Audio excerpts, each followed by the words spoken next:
But again, those of you that may not know me, Wapishki Kizisi Koyen Degu, Mindy Indigenous Ganashimong, I'm the Coon Rapids Middle School and High School Cluster Advisor, and I'm going to let Linda Black Elk introduce herself. She is our speaker this evening, and she's just amazing. I don't even have an introduction for her other than amazing. Get ready to have your mind blown this evening. Hi, everybody. I'm so honored to be here with you guys. Families, kids, that's my favorite. I am Linda Black Elk Imachiapi. I teach at United Tribes Technical College. That's the tribal college over here in Bismarck. I did live out on Mille Lacs for a little while and loved it and loved my Ojibwe brothers and sisters, my family. But I really missed the Dakotas and the prairie, so I came back over here.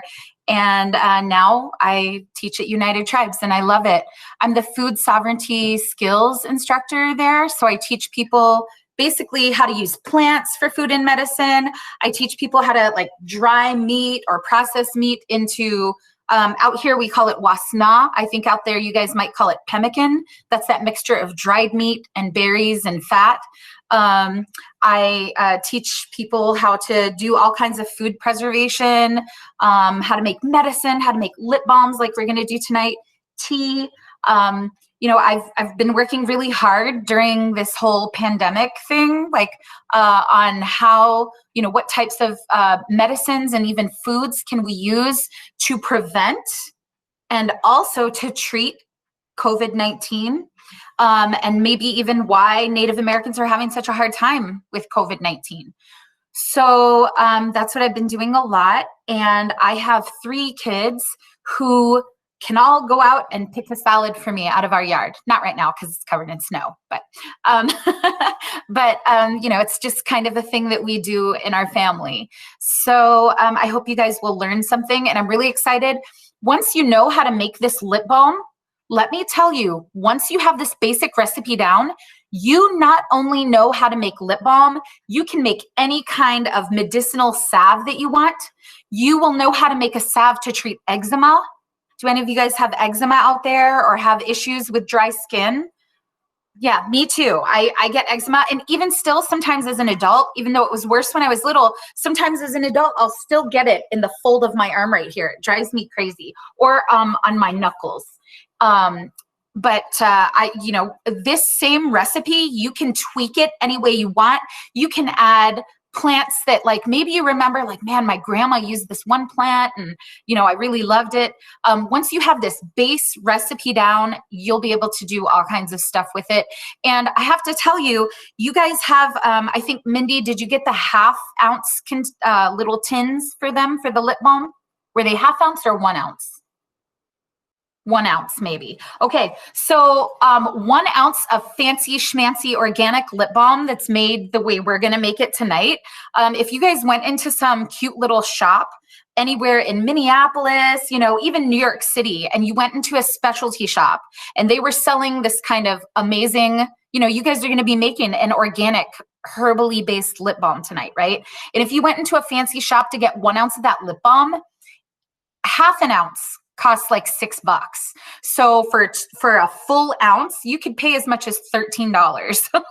So if you guys are also interested in doing fundraising or something like that, for any of the stuff that, you know, you do, maybe you need material for blankets or material for giveaway or for drum dance, you can absolutely, you know, make a bunch of lip balm and sell it. You know, get some cute little labels for it online. And, you know, it's an awesome fundraiser. And the same with the tea.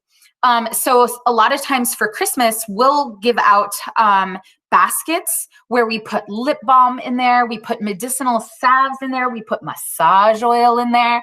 You'll also learn how to make massage oil tonight. Just by default. We put teas in there, all kinds of amazing stuff in these baskets, and we give them out to people. And I remember one year I couldn't give them out because I didn't have time to make all this stuff, and everyone was like, where's my basket? You know, because everything in there, you know, the cough medicine, everything is so useful and amazing. So yeah, so that's kind of what we're going to do tonight. And let's see.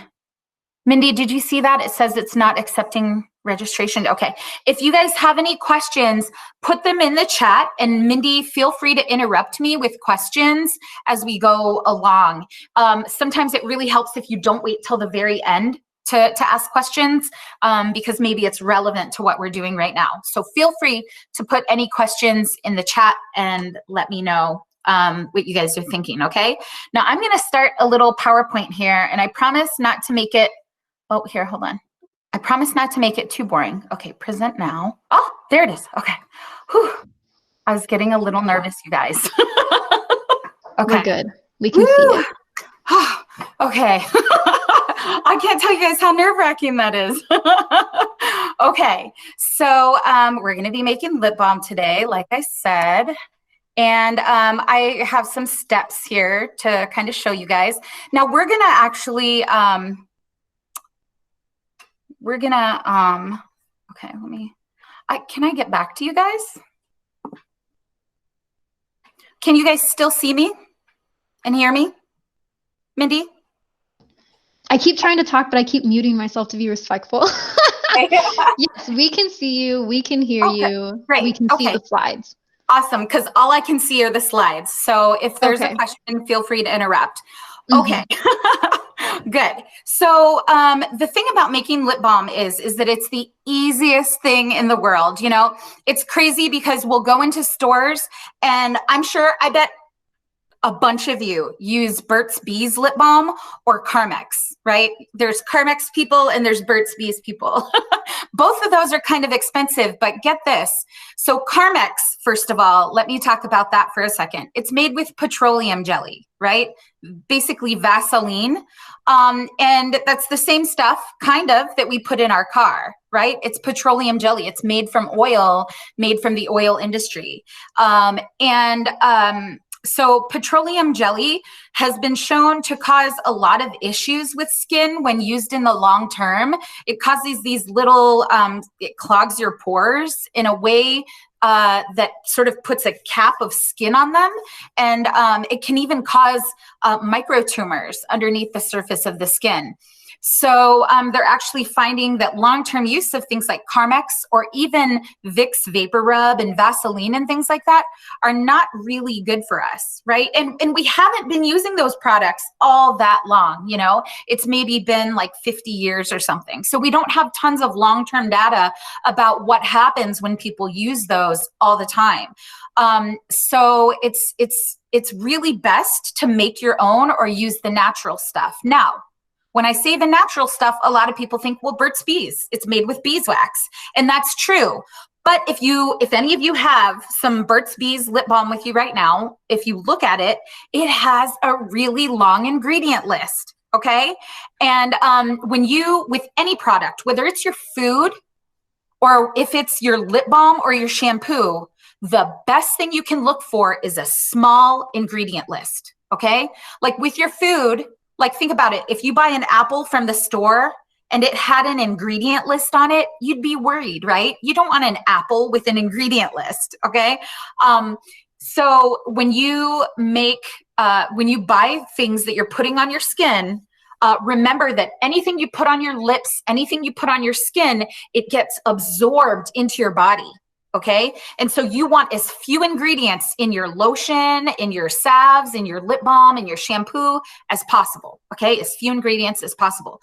The lip balm we're making today has oil and plants and beeswax. That's it. Oil, plants, and beeswax. It's amazing. So, you know, we're going to really make like something that's kind of bougie, actually, something that a lot of people are really interested in. And in my opinion, it's better than Burt's Bees. And I hope you'll love it as much as I do. So what we're going to do, if you guys have your ingredients in front of you, grab a pot, a kettle, or a crock pot even. But keep in mind that once you use this, you're going to have to wash it out really well after we're done. Okay? So go ahead and everybody grab their pot. And what I want you to do is I want you to take your olive oil that you have in your jar, which is about half a cup. See the directions we're following on here? We're going to take our oil and we're going to take our herbs or our plants, okay? And I'll talk more about these plants, but we're using one plant in our lip balm today. It's called plantain. I promise I'll show you pictures of plantain in a second. I'll talk all about how to use plantain and, you know, how to identify it and everything. But we're putting our lip balm, I'm sorry, our olive oil and our plantain right into the pot here, okay? So you'll have a half a cup of oil and a quarter cup of plantain. Now, if you had some other plants that you wanted to use, let's say you wanted to make a peppermint lip balm. Peppermint's actually really good for the skin. You could totally put some peppermint in here too. But whatever your plants you use, it's going to total a quarter of a cup if you're using a half a cup of oil. And if you guys decide that you want to make big batches of lip balm, when my husband and I got married, we gave lip balm out to everyone who came. And so we made like 400 tins of lip balm, 400 little, like you have little containers of lip balm. And in those cases, you just increase. So like, you know, if you have 2 cups of oil, then you'd use 1 cup of herbs. Okay. All right. So I have my oil, my olive oil, and my plantain. Can you guys see that? In the pot here. And I'm going to take this and put this on the heat. I have a burner back here. Hey, honey, Luke. Okay, he's playing a video game, Mindy. Okay, so I have my pot on the heat right now, and I'm gonna let that go. And then we're gonna come back to this, okay? We're gonna come back to this slide. Let's see here. Next, okay, here. We're just gonna skip ahead a little bit because we're gonna let that heat up on low for quite a while now. We want the oil to really pull the medicine out of the plantain, okay? And this is what plantain looks like. I am sure that some of you are Ojibwe, Anishinaabe, and some of you might even be Dakota. And so I wanted to put the Dakota names and the Ojibwe names on here. If any of you are interested in German names, English names, I know all of those too. So let me know if you're interested in those. So Wachbe Badaska is the Dakota name of plantain. And Omaka-Kibig, which means frog leaf. Maybe a lot of you have already heard of frog leaf before, Omaka-Kibig, or you've used it. This is a plant that is super common. Imagine this. This plant that could be growing in the cracks of your driveway in the summer or the cracks of your sidewalk as you walk to school. You probably walk over it every day and ignore it and think it's just some weed that's growing there, but it's one of the most awesome medicinal plants out there. And you guys, I have such amazing stories about this plant. It's just fantastic. And now I hope that you guys recognize it. Let me tell you, this is the most skin softening, skin conditioning plant, but that's not all it does. A story that I tell a lot is that, and I won't take too much time telling it, but get this, you guys. So we were having a sweat lodge ceremony. How many of you guys have ever been in a sweat before? Probably some of you have been in a sweat lodge before. Well, you know, if you've been in a sweat, that there are burning red hot rocks inside of the sweat lodge. We bring them out of the fire, put them in a pit in the middle of the sweat lodge, and then we pour hot water on them, right? And it's kind of like a sauna or a steam. And it's a really good feeling. But we were having a sweat lodge, and it was a women's sweat. And there was a little girl, a young girl coming in for the very first time into the sweat. And she was brought in, and her mom told me, oh, she's just going to stay in for one round for one door, you know, which shouldn't take too long. And she was really young, and it was going to be really hot in there. And so her mom said she would just stay in for part of the time. So we had that first round. You know, she was sitting in there just fine. There was a bunch of us in there, but boy, was it hot. Those rocks were burning red, right? They were glowing red like lava. And, you know, we were pouring the water on there, and oh, the steam, you know, you could barely see in there. And it was really hot. So it came time, we finished that first round, and we opened up the door, and all the steam, you know, you could see barely, because it was nighttime outside already. You could barely see, and all the steam started going out of the sweat lodge. And the little girl's mom told her, sit still until the steam clears so that you can see and get out. But it was so hot, and she was so desperate to get out that she started climbing over people, and she slipped, and her foot slipped, and it went right into that pit with those burning red hot rocks. Okay. And she immediately burned herself on the bottom of her foot really bad. And she screamed, and she kind of fell over and, you know, was holding her foot. Her mom and I, you know, got out of the sweat lodge, and we picked her up, and we took her out of the sweat lodge, and we set her on a bench that's was sitting right out there.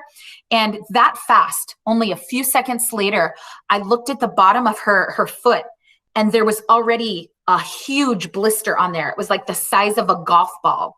And I was like, oh my gosh, you know, it looked like a really bad burn. So I started picking all the plantain I could find.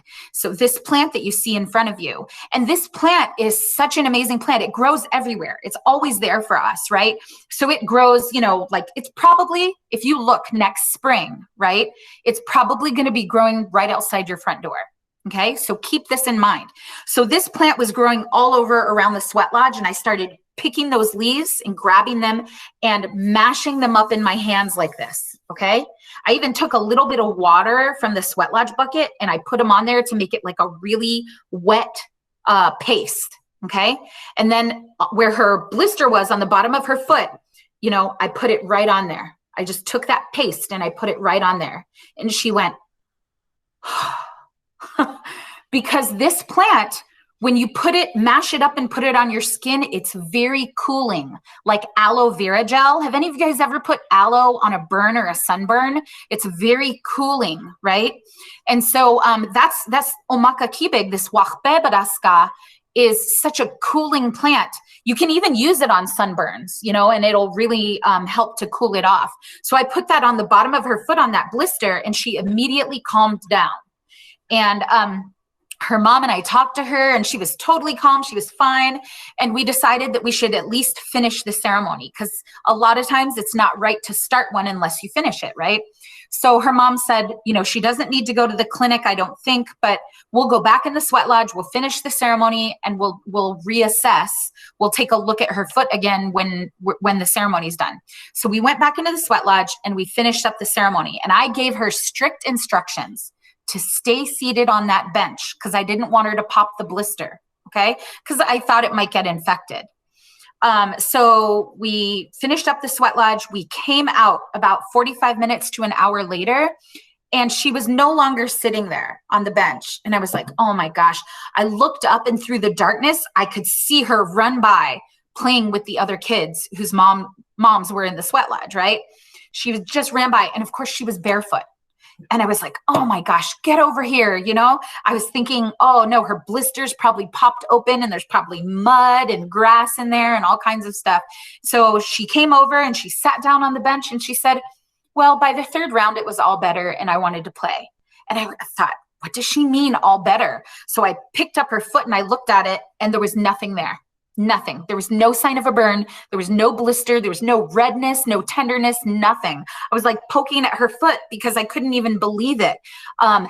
Just in about 45 minutes to an hour of having that poultice on there, we call it a poultice. When you put a paste of plants on a wound, it's called a poultice. Okay. Can you guys say that? Poultice. Okay. So we put that, we had put that on there, and it probably stayed on there, I would say, at least a half hour before she got up and decided to play. And just that fast, the burn was completely healed. And, if you talk to a lot of other people who work with plants, they'll always have an amazing story about this plant that everyone just kind of ignores, or thinks is a weed. So more about this plant. It's just crazy because not only is it used for burns, but you can eat it. It tastes just like lettuce, and you can just take those leaves, wash them off really well, and add them to your salad and put your ranch dressing on them. You'll never notice the difference. They're totally edible, okay? They're also really good, like I said, for skin softening and itchy, dry skin. So this lip balm that we're making today, you could actually use on things like eczema and psoriasis, okay? If you know people with those itchy skin stuff. I tend not to use, I use this plant just by itself on poison ivy, but I don't use the salve. I don't like to put oily things on poison ivy, but you can use just the plain leaves on poison ivy. Not only that, if you ever get stung by a bee, look down on the ground and look for this plant, because you can pick one of those leaves up, chew it up a little bit, and put that right on your bee sting, and it'll immediately take the pain of that bee sting away. You can even put it on mosquito bites. It's amazing, okay? Not only that, okay, one more thing. So take a look at the picture on the left. You guys see those seed stalks, right? There's those seed stalks are in both pictures. So those are the seeds of the plantain, okay? Some of you, especially the adults, the grown-ups, have probably heard of Metamucil, okay? You may not be taking it yet because a lot of older people take it. Metamucil is a drink, a beverage that people use so that they can use the bathroom regularly, okay? I'll just put it that way. So these plantain seeds, the crazy thing is, so Metamucil is made out of plantain seeds. Right? So this expensive stuff that people buy from the store, they'll buy a big container of it and they'll put a spoonful in a glass of water or whatever, is just made from plantain seeds. Okay. And so you can actually, in all of the months when the weather is a little warmer, and sometimes even through the snow, I'll be walking along and I'll see these plantain seed stalks sticking up through the snow. They're still useful even then. You can harvest them even when the snow is on the ground. But these plantain seeds are amazing for constipation. So, whether it's a baby, they're totally safe for kids. If you have a 1-year-old who maybe is eating applesauce, you can actually put some of these seeds into their applesauce, grind them up a little more if you want to, and it'll help to keep even babies regular. But it's great for grown-ups too. And it's free and it's growing all over the place. So it's one of my favorite plants. And I hope that you guys will start to keep an eye out for it next year when you go out. Okay. Now, are there any questions? I'm going to stop sharing just for a second so that I can ask if there are any questions. Anybody? Nobody's typed anything yet. That's okay. No problem. I just wanted to make sure. So When's a good time to pick it? When's Hey, a good Linda, time? did you hear that? Okay. Yep. When's a good time to pick it is a great question. So it depends on what you're using it for. Okay. So when you are, if you're going to use it for, let's say, lip balm or a salve, okay, so like for your skin, you can get it anytime from the early spring up until late fall, anytime that the leaves are mostly green. Okay. If you are going to use this, use it for salad, like if you're going to eat it, or even for soup, maybe you do you guys ever like to put cabbage in your soups? Out here, they do that a lot. You can actually get it anytime that it's kind of more tender. Earlier in the season, like from spring to midsummer, it's a lot more tender. You can still eat it later on. Like you can eat it. Like if you were in a survival situation, this is a great plant to know. And I love to teach like survival classes. Yeah, I just walk around and snack on it too. I mean, it's just, and one nice thing is that a lot of wild plants like dandelion leaves, how many of you guys have eaten dandelion leaves before? They're delicious, but they're a little bit bitter. So plantain leaves are a great way to get kids who maybe aren't as adventurous yet. Maybe you'll, as they get older, you'll start feeding them things that are a little more bitter. But you absolutely can just pick it and eat it anytime, and it doesn't go bitter, not even in the winter time, not even late in the fall. If you're getting the seeds to use, like for Metamucil, like as a constipation aid, a digestive aid, I guess I could say, that sounds a lot nicer. If you're getting the seeds, you can get them anytime. I prefer them when they're a little more mature and the seed stalk looks a little brown. Okay. And like I said, you can grind them up into a powder or just eat them as they are. Okay. And absolutely, I saw a question. So these are this is like a dried plantain leaf that I picked probably a month ago and I just laid them out on cookie sheets and dry them all over my house. My house looks crazy most of the year because things are always drying. But you can hang them up, like bundle them and hang them up anywhere from your ceiling. Maybe you have even a closet that's empty and who has empty closets? But, maybe you have like a bar hanging across like in your closet or whatever. And you can put them on string and hang them from there. Okay. So very easy to collect. Very easy to identify. The Dakota name Wachpe Badaska or Wachpe Balaska, if you're Lakota, that means the flat leaf. And you could kind of see in the picture how it lays flat against the ground.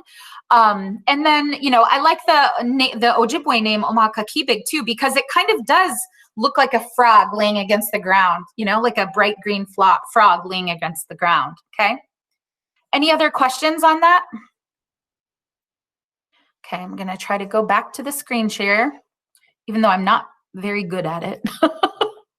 Okay. So there's the plantain again. Just wanted to show you, you can kind of see how it lays flat against the ground for the most part. Wachpe Badaska or Omaka-Kibig. Okay? All right.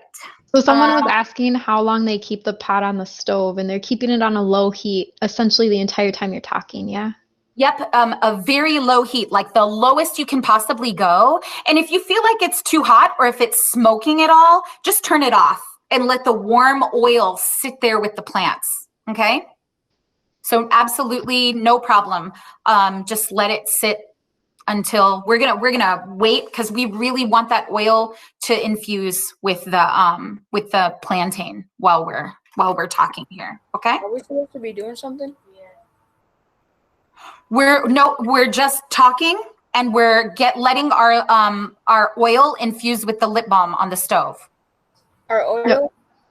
So if you guys joined late, Linda, I don't know how long you feel like it should be infusing for, but if you joined this late, it's being recorded, so you guys could do it together after or later on another day. But right now, if you're doing stuff live, you should have the oil and the plantain leaves that you were given in a pot on the stove on a low heat. Right. So can you guys see me? So all we did, if you came late, we just took the oil from the small jar that you guys have and we poured it in a pot. And then we put our plantain, not the other plants, the plantain into the oil. And we have that on the stove on the lowest possible setting. Okay. And yeah, you can totally start that right now if you just made it. Okay. We're making an awesome lip balm with that. Yep. So Dory, that plantain, it's labeled and it's the smallest bag of leaves. You guys got a really big bag of nettles and then a smaller bag of rose hips and then a small bag of plantain. So it's the oil and the plantain. You don't want to do the nettles. It probably wouldn't hurt, but I'll talk about that more too, because I have pictures of nettles. Okay. All right. Next, I'm going to go on to a slide. Okay. So what we're doing is now we're going to make the perfect cup of tea.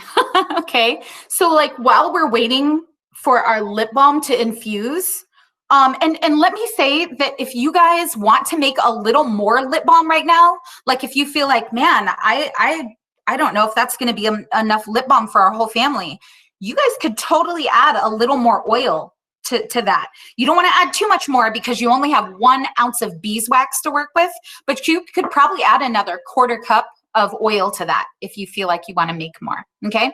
But right now, while we're waiting for that to infuse, we're letting the plantain infuse into that oil to make this awesome plantain oil that's going to be great for our skin, great for our lips, especially this winter when you're outside and it's cold and the wind's blowing.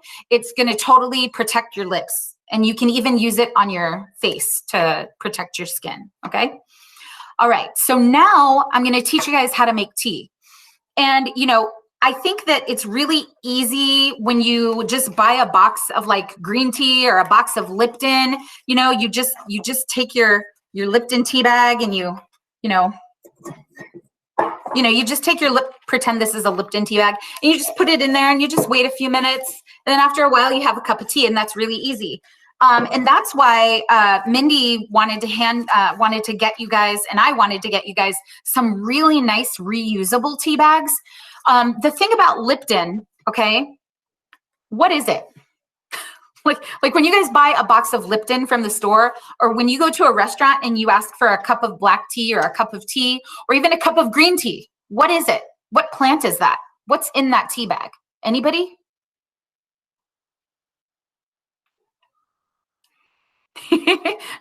Some people might be Googling, but a lot of people don't realize that black tea and green tea are the exact same plant. It's called camellia, or Camilla, some people call it. And it's the leaves of a shrub, a bush, that's actually not even native to North America, to what's now the United States. So the only difference between black tea and green tea is they pick the leaves when they're really young to make green tea. They pick the leaves when they're older to make black tea. Black tea leaves, the older leaves, are dried a lot longer, okay? Whereas the green tea leaves are just dried really fast, okay? So when you're drinking green tea, you're kind of drinking fresh tea and fresh tea leaves. When you're drinking black tea, you're drinking aged tea leaves, okay? But, you know, a lot of people have never even seen the plant that tea leaves come from. And they do have a little bit of caffeine in them, but other than that, they're not super medicinal, okay? When I drink tea, I really like to get some benefit from it. And so I feel like we've put together a really awesome tea blend for you guys today. If any of you guys, I don't know if your home has been struck with COVID-19 at this point, I hope not. But if you have, the tea blend we're having today, which is nettle leaves, okay? And I'll show you pictures of these plants in just a second. Nettle leaves and rose hips. Your rose hips are going to look a little different than mine because I'm using a different kind, and that's totally fine. I'll talk about both of those, but this is a fantastic tea combination, and I'll tell you all the benefits of it in just a second, okay? But right now, what I want you to do, okay, is get your nettle and get your rose hips, okay? Get them, and then get your tea bags. Mine are probably bigger than yours. I have some that I use to make a whole pot of tea. And I mean, I have other kinds too. I have all kinds of. Can I interject real quick? Yes, please. I can't remember because I don't have my stuff in front of me, but they got a lot more nettles than they did rose hips. So I don't know if you want to talk about any type of ratio because they probably have more nettles than they need to like mix the two together. Okay, awesome. I will talk about that then. Okay, now you guys have reusable tea bags. Your tea bags, the ones you guys have, are made of like a material, and you can, I'm going to turn my, I can hear my oil getting too hot, my lip balm oil, so I'm going to turn it down. Okay, so you guys have reusable tea bags. That means that whatever you fill them with, after you use that, you can just clean them and wash them and use them again. And you don't have to put them in the laundry or anything. You can just, you know, run them under hot water, get all the tea leaves and stuff out of there and use them again once they're dry, okay? But, you know, you can also buy disposable tea bags online, but this way you guys have ones that you can use all the time. The reason I use disposable a lot is because I make tea for other people. And so I wouldn't be able to afford like, you know, a million reusable tea bags per year. Okay, so let's talk about ratios for a second, okay? So everyone grab a bowl, just an empty bowl, doesn't matter what kind, okay? I'm gonna give you a second to grab that. All right, now what Mindy was saying is how much nettle and how much rose hips, because you got a lot more nettle than you did rose hips in your kit, okay? It's all personal preference, all right? Now, Mindy, can you tell me real quick, did you get the rose hips that had seeds or the ones that are de-seeded already? They were de-seeded because it's like crushed rose hips. Fantastic. You guys are so super lucky. Because I'm going to tell you guys a little story. Mindy knows this story. And there's a little bit of a naughty word in it, but I'm going to tell you guys anyway, because it's important. Okay. Rose hips are, and let me go to the next slide just so I can show you guys. Okay. Do you guys see that? Ogin? Unjijintkahu if you're Dakota or Lakota. Okay, this is what the wild rose, even that grows all over Ojibwe territory, Dakota territory, this is what the wild rose bush looks like. On the left, that's what the flower looks like. And then, of course, after the flower gets fertilized by bees, it develops a fruit. And on the right-hand picture with those red berries, that is a rose hip. I don't know why they call them rose hips, like your hips, instead of rose berries, but that's just what they've always called them. So those are rose hips. That's the berries that grow on the rose bush, okay? And that's what you have in front of you. Only some awesome person has crushed those and removed the seeds for you. Because if you open up a rose hip, now I have a very tiny one, and I wonder if you guys are gonna be able to see that at all, okay? On the inside of every rose hip are seeds, and rose hip seeds are covered in tiny little sharp hairs, okay? You can't see them that well from what I have, and you can't really see them, you can't see the seeds in that picture that's up there, but take my word for it, rose hip seeds are covered in sharp little tiny hairs, okay? So not only is it not that pleasant to drink those hairs, it's not very pleasant to eat them. And rose hips are very delicious and edible. Those little rose berries, in fact, you guys have the de-seeded ones already, and they're dried and crunchy, but you could totally put those in trail mix. So right now, I want everyone to take just one tiny piece of a rose hip and taste it.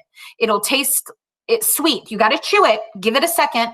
It'll taste something like a cross between a cranberry and an apple, like a dried apple or a dried cranberry.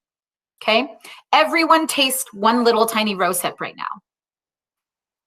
I can't see, but I hope you guys are doing it. And they taste really good, right? You can actually soak those rose hips in water, or let's say once you make rose hip tea, you could even make rose hip tea all by itself. It tastes really good, especially with a little bit of honey in it, delicious, or maple syrup. You can actually use those rose hips that have been soaking in hot water in all kinds of recipes. So you can make muffins.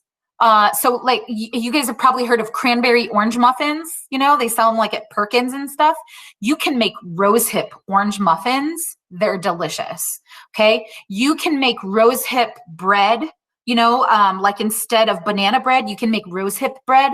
They're really pretty, and it looks like they have cranberries in them. You can put dried rose hips, like if you make a wild rice salad, you know, like maybe with some turkey and things like that in there. You can put, instead of dried cranberries, you can put dried rose hips in there, but soften them a little in hot water before you use them in those recipes, unless you really like that crunch, you know. But they taste good, right? They're super delicious. Well, get this. 2 little tiny rose hips have more vitamin C than a grapefruit. Super duper high in vitamin C. And probably a lot of you guys have drank orange juice, or people have told you, oh, you have to get your daily dose of vitamin C, because vitamin C boosts your immune system and prevents infection. So ask yourself this. Are any of you guys prone to getting pneumonia in the winter? or bronchitis, like a lung infection, where, you know, you cough, cough, cough, and like there's gunk in your lungs and you're all raspy. If you're prone to any kind of lung infection, if you're prone to sinus infections, you can actually drink rosehip and nettle tea to prevent those infections. So the tea that we're going to be making and drinking, you guys could absolutely use this all winter long to help prevent infection, because vitamin C boosts your immune system and helps you fight off infection. Okay, so that's why this is such a great tea for right now during this pandemic, because a lot of people, one of the biggest complications that people have from COVID-19 is a lung infection called pneumonia. Okay. And these rose hips and these nettles will actually help to boost your immune system and fight that infection off. Okay. Not only can you eat these, not only are they completely safe, but they're also really beautifully medicinal as well. Oh, and even I have to tell you guys, if you know someone who's prone to kidney stones and gallstones, rosehip tea is fantastic for helping people to break up and pass gallstones and kidney stones as well. Okay. So rosehips have a multitude of uses. They're very, very safe, especially as a tea. But you have to make sure to remove those seeds. All right. There's a story. Linda. Yes. Sorry, real quick. So someone messaged and said that they looked like they had found like a small white thing in with their rose hips that could possibly be a seed. That's totally fine. If you guys even find like 6 or 7 seeds, that's totally fine. You're not going to have a problem. Sometimes when I'm walking along on the trail, I'll eat a whole rose hip or even 2. But you really don't want to eat too many of them. So I'll tell you guys a quick story. Some of you are Ojibwe, and I know Ojibwe stories talk about Winabuju, and like, you know, sometimes he did sort of like tricky stuff. Well, Lakotas and Dakotas have a trickster named Iktomi, the spider. Okay. And Iktomi was going around eating all the rose hips. He was being super greedy and he was eating all the rose hips and he wasn't taking the seeds out. And you know, it's okay to eat a few rose hips without removing the seeds, but you don't want to eat too many, right? Unless you remove the seeds. And so he was eating all those rose hips and everyone was like, you know, you're eating too many of those. You're going to have a problem later when you have to go to the bathroom, if you know what I mean, right? Because those rose hips and all those seeds and the hairs will go through your system and they'll kind of like get stuck or they'll stick to your bum and make it itch. And so they tried to tell him, they tried to talk to him, but he didn't listen. And long story short, Iktomi didn't listen and he had real problems later and he ended up, his butt itched so bad, he like had to drag it on the ground like a dog. And the story goes that he even had to like reach up in there and try to get the itchies out and all of that stuff. And actually the elder who told me that story, she was a 93-year-old Lakota elder. And she called the story, the title of the story is Iktomi and the Itchy Ass Berries. Sorry, you guys. We can call them the itchy butt berries if you guys want. But Here's the thing. If you have a few seeds in there, you're going to be totally fine. Okay. No big deal at all. And the chances are is that even if you find a couple seeds in there, most of the hairs have probably come off of the seed by now. And I'll tell you that actually rosehip seeds are edible once they have the hairs removed. It's just a real pain to try to remove all the hairs from the rose seeds. Okay. The other thing about like look, here's, can you guys see that seed on the end of my thumb there? I kind of rolled it around in my finger and got the hairs off. They're very high in omega-3 fatty acids. So rosehip seeds are actually good for you. But you know, it's just a pain to try to remove all the hairs from all those tiny seeds. So you're going to be fine if there's a few seeds in there. The other thing that's protecting you is that you're going to put the tea into tea bags anyway.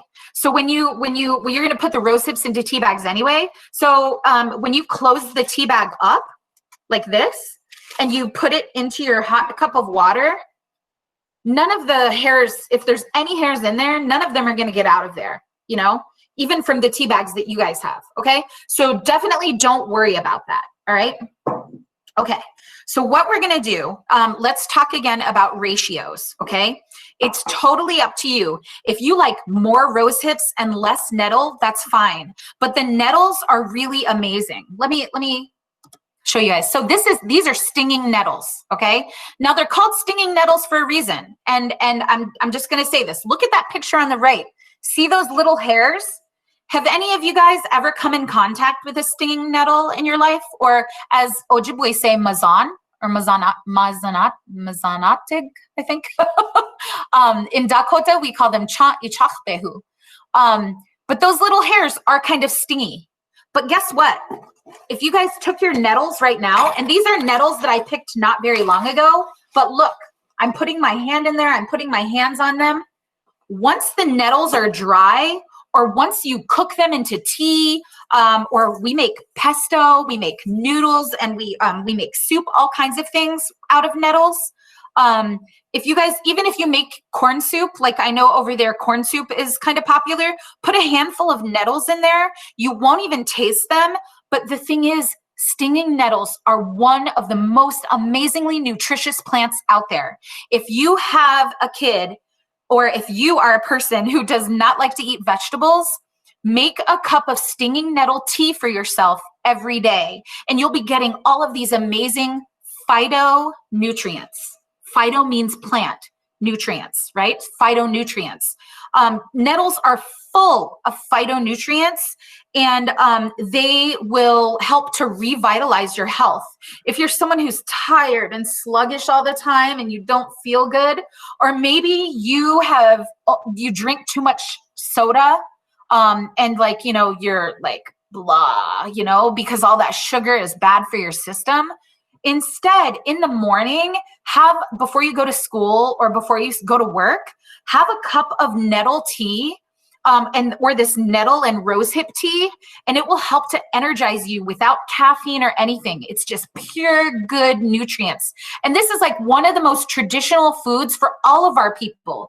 Stinging nettles have been eaten and used for tea all over the world for thousands of years. And I promise you guys, once you drink this tea, even this tea combination of the nettles and the rosehips, your body, your cells are going to recognize it, right? This is sacred medicine. And your DNA will recognize these nettles, because I promise you that your grandparents, your great-grandparents, or even your great-great-grandparents, one of them, a bunch of them, maybe all of them drank nettle tea or ate nettles for food. Now, you might be saying, why would I want to eat something that has stingers on it? But with any drying or cooking, all of the stinging effect goes away. It's kind of like magic. You can pick those fresh nettles, just like what you see in the picture, and you can take them and put them in a pot of boiling water, and then use a spoon and pull the nettles out, and it's amazing. All the stinging effect is gone. You can put those into soup, no stinging at all if you put them in soup. We puree them, like put them in your Ninja or your blender. We puree them into like a nettle puree, and we add that puree to our homemade noodles or our dumplings, and it'll make like green noodles or green dumplings, and they still taste the same. Nettles don't have a very strong flavor at all, but it's amazing. They actually add tons of protein and tons of nutrients, okay? The nettle tea, you can add honey to it. You can add maple syrup if you want to sweeten it a little. This nettle and rosehip tea, same thing. You can add a little bit of syrup to it. You can add a little bit of honey. Try your best not to add sugar. Try your best not to add sugar to anything. White sugar is not a good sweetener, okay? And I know a lot of us, I'm the first person, I love brownies, okay? So like a couple times a year, I'll eat brownies. But, or a couple times a year, I'll have my husband's homemade chocolate chip cookies, right? But it's only a couple times a year. And so it's important to try to limit that. So if you're gonna sweeten your tea, please make sure to use a traditional sweetener, right? A natural sweetener, all right? So again, when we're talking about ratios, sorry, my baby's here too. Hi. Listen, I sometimes hear something when you're doing That's okay. Son, let me, thank you very much for listening. I'm so glad you do. Go in and play, okay? Mommy will be done in a little bit. He loves nettle tea. Okay, so the ratio, like I said, is up to you. Now, a common ratio that I use is, okay, let me tell you something about tea real quick. Tea leaves, like the softer parts of the plant, like leaves, are much easier to get medicine from, right? You can just put them into a little bit of hot water and it'll immediately, the medicine will go into the hot water, okay?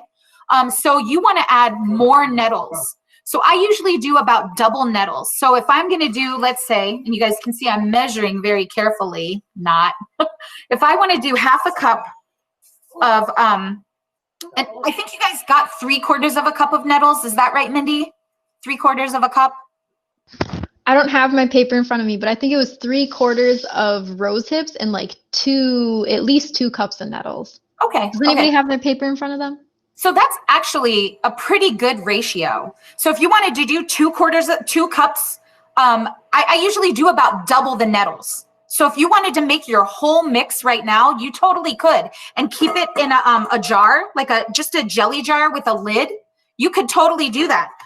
So I'll just make some for myself because we drink this tea all the time. So let's say I have about 2 cups, a little more here, 2 cups of nettles in my bowl, okay?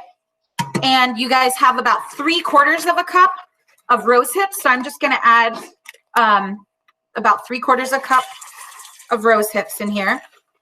Mine aren't crushed up like yours, but look what I just found. I found some big rose hips in here, not just the small ones. So these are very close to the kind of rose hips you guys are using, only yours are crushed and the seeds have been removed. So I just wanted to show you. You might be able to see a little better. That fuzz, right? The hairs on those seeds, okay? So, and they're fine, but I'm gonna get a drink. Okay. So you can see, I just ate some of them, no problem at all. But if I ate a bunch of them like that, I'd have a problem later. Go on, son. Okay, so I have my 2 cups of nettles and my 3/4 of a cup of rose hips, and I'm just gonna mix them together. I'm just gonna use my hand, okay? And I'm just gonna get them kind of evenly mixed in the bowl. If you wanna use a spoon, that's fine. But you know, this will just be for my family. So I'm just gonna mix it together myself. And it's beautiful, like look at it. It's red and green. I don't know if any of you guys celebrate Christmas. Like we don't really in my household, but you know, red and green always look pretty together. Okay. So is everyone at this step? You have your plants mixed together, your nettles and your rose hips mixed together pretty evenly. Okay, what you're gonna do, check this out, you guys. So this is how obsessed I am with tea, okay? I have a special spoon that they call the perfect tea spoon, okay? And this is 1.5 teaspoons of tea. So let's go back to, sorry guys. Okay, so here's the directions. This right here is already 1.5 teaspoons. And so, you know, it's up to you. You guys, if you put 2 teaspoons of tea mix into your bag, no big deal. No big deal at all. If you only put 1 teaspoon of tea into your bag, no big deal at all, okay?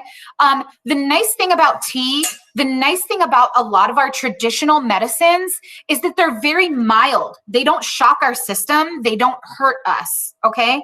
So, you know, I mean, I wouldn't want to drink 5 gallons of anything, not even nettle tea. But you could probably drink a gallon of nettle tea and it would just make you pee a lot, okay? Even if nettle rosehip tea, okay? So you want to take your tea bag, okay? And you want to take about 1.5 teaspoons of the nettle rosehip mixture and put it into your tea bag. Then you just want to take the string and close it. And voila, you have the perfect tea bag right here. Hey, hon, can you come put some hot water in here for me so I can have a cup of this tea with my friends? Okay. So we have some hot water already going because we're big tea people. So just do that tea bag by tea bag. Take your, you know, take the next one.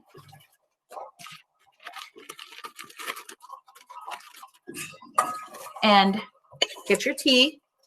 Put about a teaspoon or two, teaspoon and a half into your tea bag and close it up. Okay. Now, if you make a whole bunch of these, or if you fill all of your, I don't have it in front of me, so I can't remember exactly how many tea bags you guys were sent in your kit. Oh, wait, I have it right here. 10. Awesome. You guys can fill all of those right now, and you can keep it in a jar, a clean jar like this with a lid. Just keep your bags in there. And anytime, if you want a beautiful cup of tea, can you see that beautiful steaming cup of tea? Let me show you guys. Look at that. This is why you do not want to overfill the tea bag, because the nettles and the rose hips will expand. Like, remember, they're dried. Once they get in that water, they'll expand and it'll look like a lot more. Can you guys see that? Okay, so I'm just gonna let that sit for, see your directions here? I'm gonna let that sit for about 5 to 10 minutes so that it'll make delicious, delicious nettle rosehip tea, okay? So when I'm using soft parts like the nettle leaves, which are a soft part of a plant, as opposed to these rose hips, right, which are crunchy and hard, aren't they? When I'm using softer parts, I use about double of the tougher parts. So notice I used about 2 cups of the nettle and about 1 cup of the rose hips, okay? Because it's a lot easier, as I said, that I like the nettles to be kind of stronger. You know, it's a lot easier to get the medicine out of the nettles than it is out of a rose hip. And once you get the medicine out of the rose hips, it's stronger, okay? So does anyone have any questions on making the perfect cup of tea, or on different plants, or on the rose hips or the nettles? I actually have more to tell you about nettles, but I wanted to see if anyone has a question right now. Someone said, if we want to put honey in it, when do we put our honey in our tea? Okay, so what I'm going to do in about 5 minutes, and remember, the longer you leave the tea bag in there, the stronger the tea is going to be. Okay, so that's another thing, and that's personal preference. If you like a stronger tea, let it sit in there longer. But if you like kind of a mild tea, 5 minutes, okay? But what I'm going to do in about 5 minutes is I'm going to take this tea bag out. I can reuse this one again. If I want another cup of tea after I'm done with this one, there's still a lot of good medicine and stuff left in here. So I can save this, like put it in a dish and save it for later, and then I'll add the honey. So I'll take the tea bag out, add a little bit of honey, and that's how I'll drink it. Now, let me say something right now. Were there any other questions, Mindy? That was the only question. Okay. So if you don't like tea bags, okay, you don't want to use these, you don't want to keep them around, that's fine. You don't have to. There's tons of other awesome devices that you can use to make tea. This is called a tea ball, and check this out. See this? Okay, you put your tea in here, okay? So like if I want to put my, watch me, if I want to put my rosehip and nettles in here, I put them in there, then I just put this back on the top, and I set this into my cup, just like that. It's called a tea infuser or a tea ball, okay? See that? Those are really fun. They make really fun gifts for people. I mean, it's crazy because you guys know I probably have about 10 of them, but every time I get a new one that's cute, like this one has a little leaf on the top, you know, I'm always super happy. And they only cost like between $1 and $1.50. So if you want to make baskets for people, like let's say you wanted to make a tea basket for your grandma, you want your grandma to be healthier, and so you want to encourage her to drink some nice tea, make a nice basket with some traditional tea bags in there, like the rosehip and the nettle would be perfect. And then put one of these cute little tea infusers in there. It's very easy to use, and it already measures it out for you, really, you know, for like a good sized coffee mug. This is actually 2 cups of water. And this is about you know, 2 teaspoons of the tea mixture. And you just put that right in there. So awesome. Okay. There's also these kind of tea infusers. Okay. So check this out. Can you guys see through there? This is like a screen, right? And you basically take this and you put it in your cup like this, and you put your dried tea in here. You already have your hot water in the cup, and now you put your dried tea in here, and when it's done infusing in about 10 minutes, you just lift this out, and you can either save that for later or throw the tea leaves in there away. So those are a lot of fun too. So if you don't like having the tea bags around, you can absolutely use whatever you want. And if you're interested in like buying these tea bags, these drawstring tea bags like I have, you can like just go to Amazon and type in drawstring tea bags. Or if you don't like Amazon, go to Google and type it in. You'll be able to find 100 different companies that sell drawstring tea bags, okay? Let's say that you guys didn't like the nettle and the rose hips. Do you like mint or peppermint or spearmint? Do you have some growing? I know this awesome place over by, over by Onamia, where there's a bunch of mint growing right in the ditch. The most delicious mint I've ever had. And it's just growing there wild, right there by Onamia, by where the biking trail, I can never remember what it's called, goes over the road. Oh my gosh, there's a bunch of mint growing there. Oh, and there's also a bunch of nettles growing right there too. If you guys live in Minneapolis or in the Minneapolis area, if you ever go to the Mounds Park, I think they call it Indian Mounds Regional Park or something. There's a bunch of nettles and other kinds of mint that grow up there as well. There's rose bushes that grow everywhere. And any kind of rose bush, even I'm sure in Anoka, there's probably a ton of rose bushes somewhere around Anoka.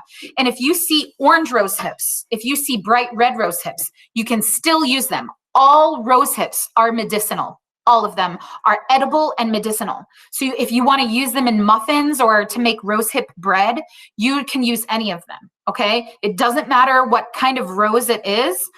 All the rose hips are edible and medicinal, okay? All right.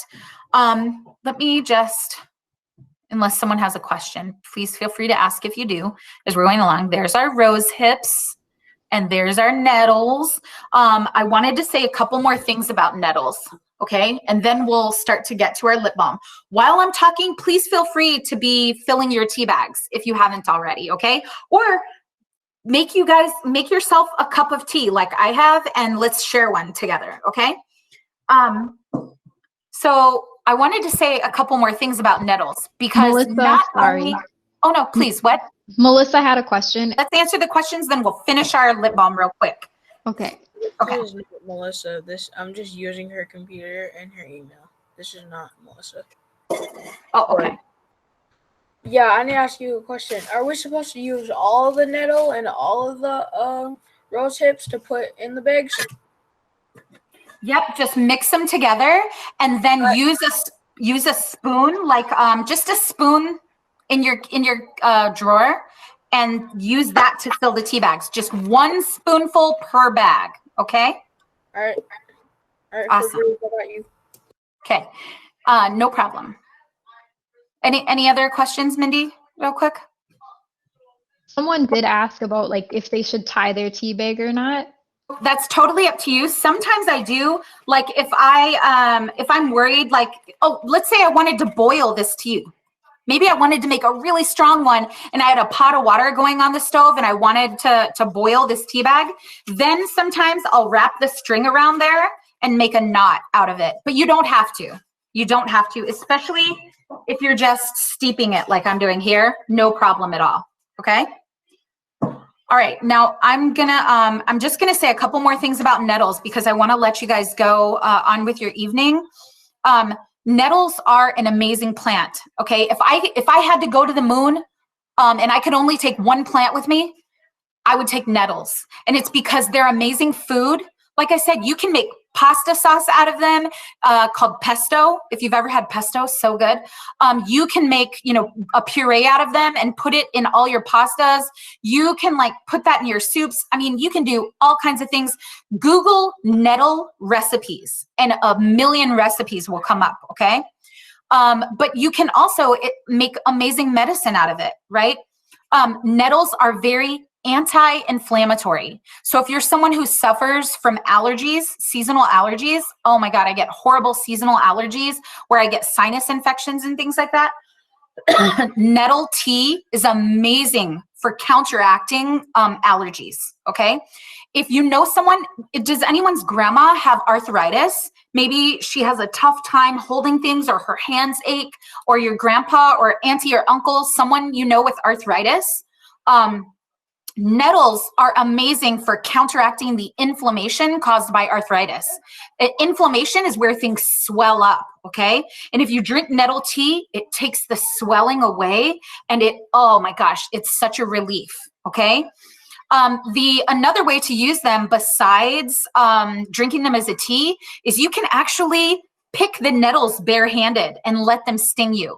And it stings. If any of you guys have ever gotten stung by nettles, you know what I mean. It's stingy, right? But I was always taught that if you pick nettles barehanded with just your bare hands, you'll never get arthritis in your hands when you're older. Sometimes, like, I don't know how many of you guys play sports. Maybe you play basketball or something. I played a lot of sports when I was younger, and so my knees kind of hurt now that I'm older.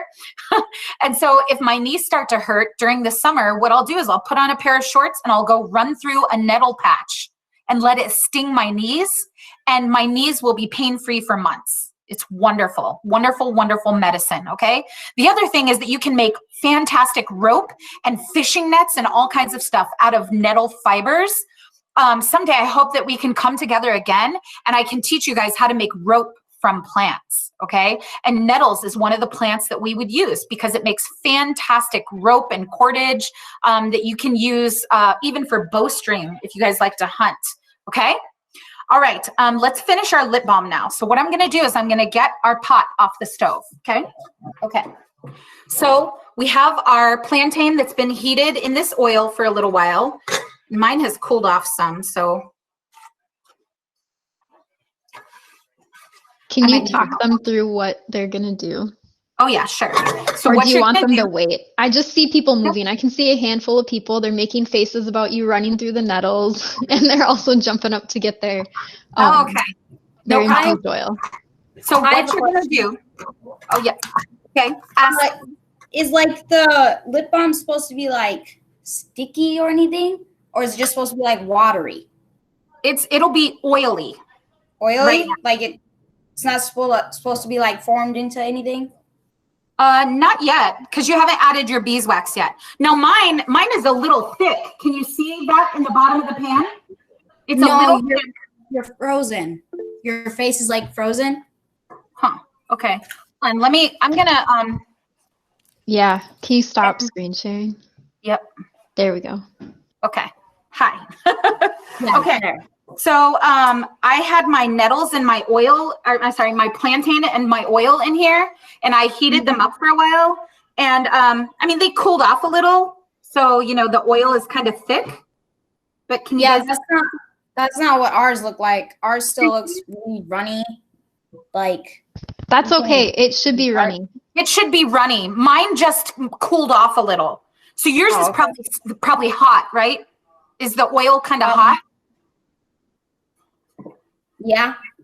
Can you get me a little more oil? Yeah. So mine is not. Watch me. Mine is cold. And so when if yours cooled off, it would get thick like this. That's the only reason. Okay. Yeah, it'll be really thin right now. So it doesn't look like lip balm yet, okay?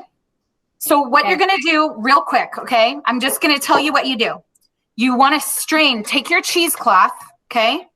And you're gonna strain your oil and your plantain. Okay. Oh, go ahead. You're gonna, sorry. I'm gonna add a little more oil to mine, just so I can show you guys. Okay, so you're gonna put your cheesecloth in a strainer, and you're gonna look at, can you guys see it dripping through? I don't see myself. Yeah, okay. See it dripping through?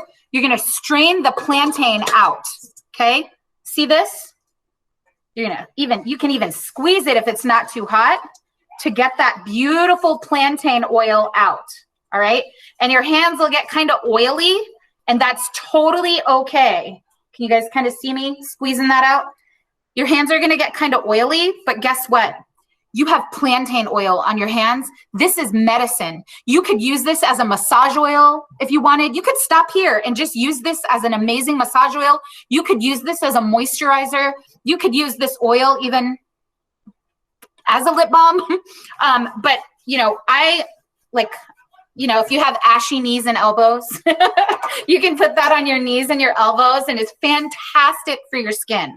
Like this, even just by itself, is medicine. Okay, so you guys can, you know, that's just amazing stuff. But we are making lip balm. So what I'm going to do is I'm going to put I'm using a metal bowl. Put it back into your pot and add your beeswax. Just take that beeswax. Okay. Do you have a clean pot that you can use? So now you have your strained oil, right? This is your plantain oil. And now you're just going to take your beeswax and add it to your plantain oil and put it back on the heat and let the beeswax melt into your oil. It's okay if you have any questions.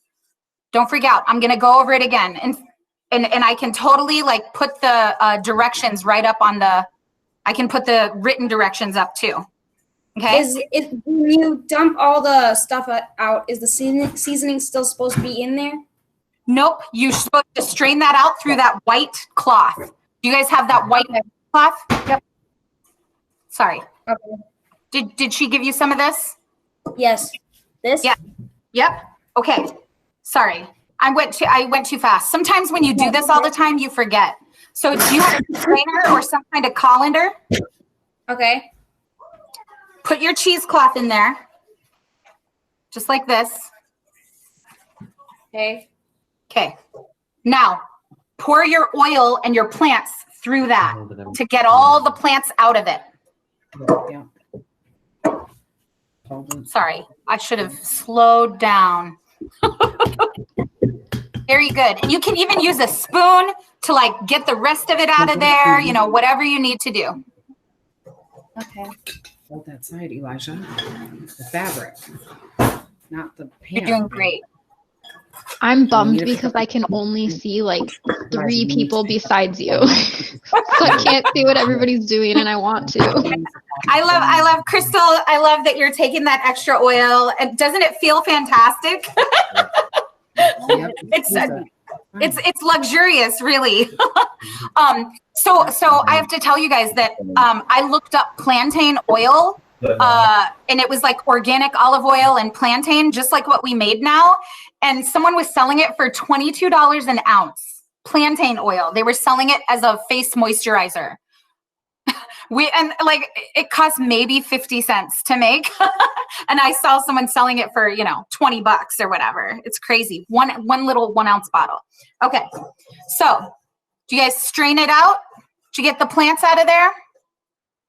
Do we put this whole entire thing in there? The beeswax? Yeah, put that whole entire thing in there.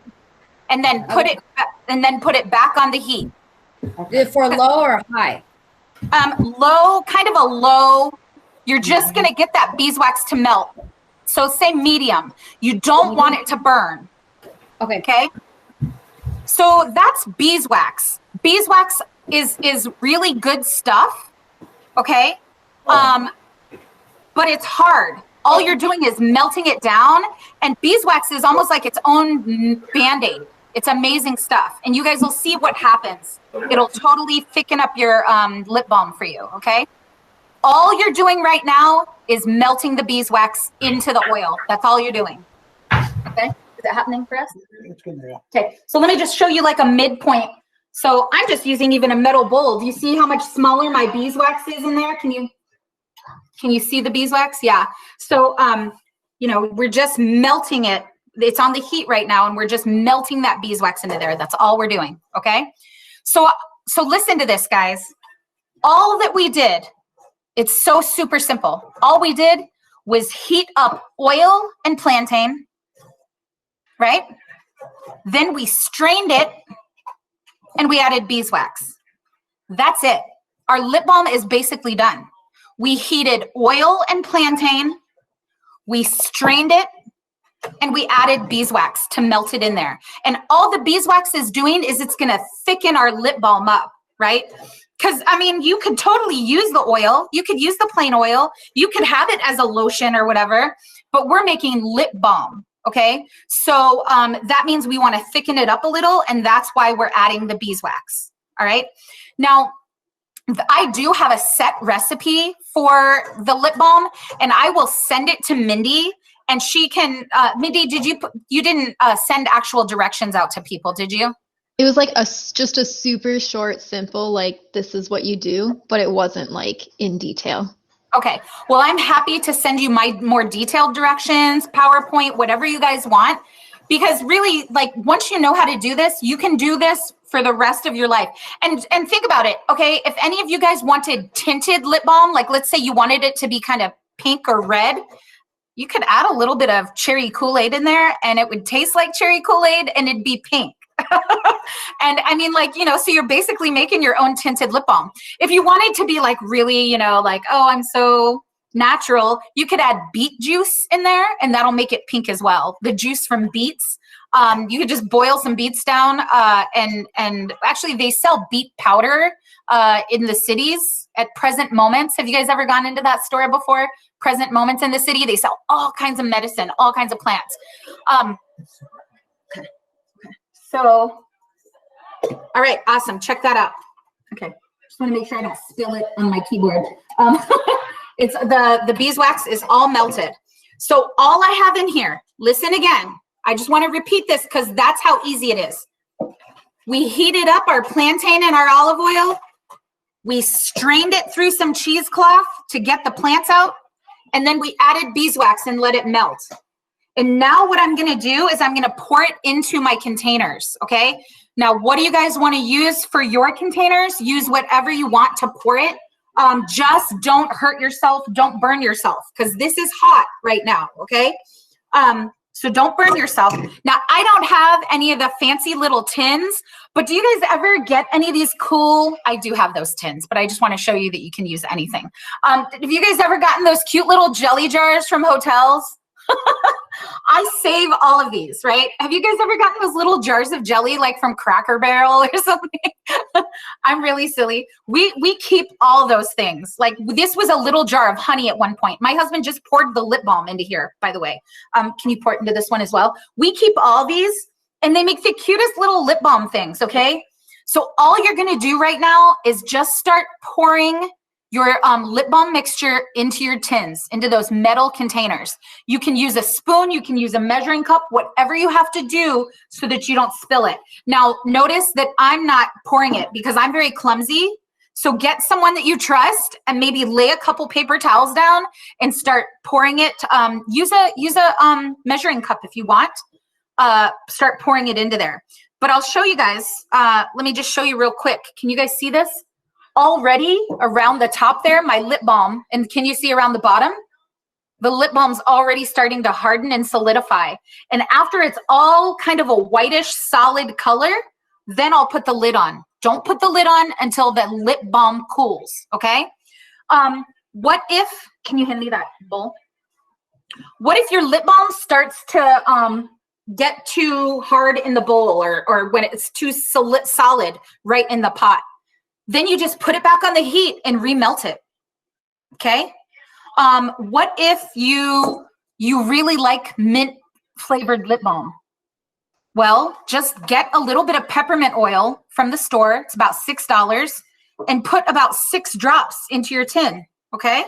And you have peppermint flavored lip balm or, you know, whatever kind of flavored lip balm you want to have, you can totally use, okay? Sometimes I like orange flavored lip balm, but you can see that it's already starting to solidify there. Do you see that?